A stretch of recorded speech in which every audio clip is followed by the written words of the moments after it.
Good afternoon, my name is Aryan Cabrera, and today I will speak to you about the book I read, Ghost Soldiers. Ghost Soldiers was made by Hampton Sides, and it took place during World War II in Bataan now, which is in the Philippines. Hampton wants the future to remember these men and their stories as POWs and Rangers. This is because what happened to these men was not made as aware to the public as other events that occurred during World War II. It is very important for the public to know what happened to cause the U.S. to send 121 Rangers. They sent these Rangers because before Bataan, now, there was an occurrence where 150 Americans were captured by the Japanese and made into POWs. The Japanese were afraid that they would be defeated, so they tried to kill the 150 POWs. Although 6 survivors went back to America and reported what happened to them and their stories. This story is mostly only known by the families of the 150 soldiers that were killed, and instead should be remembered by all of the United States. It is important for the class to know the reasoning behind General MacArthur's decision to send 121 Rangers to the Bataan. The man in the photo is Dr. Ralph Emerson. The book starts off with this man, as he was in charge of around 700 men as they were getting bombarded constantly by Japanese forces. Although their true enemy, disease, was killing most of them and also sapping away their morale from the men that were stationed there. After many days of getting bombarded, General Edward King finally decided to surrender. In the picture, you can see him negotiating the terms of surrender for the hundreds of American and Filipino soldiers. The book then shifts to Thomas, the man you can see in the picture. Thomas had an important role in the story because it showed that he came from not being treated badly from the lieutenant that was in charge of him to almost dying because of some cruel joke a commander did.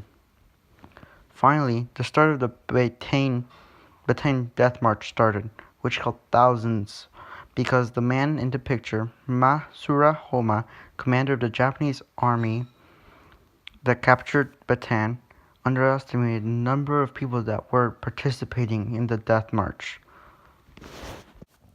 In every other chapter, the story shifts to the Rangers who were led by the man in the picture, Colonel Henry Mookie, the commanding officer of the 6th Ranger Battalion. It also shows Captain Robert Price, the assault commander of the Ranger raid on Cubatuna.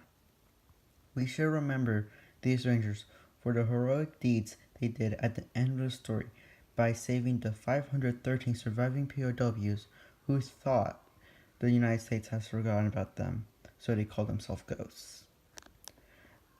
As you can see in the picture, a Ranger is carrying a POW who is hurt, showing that no man is left behind.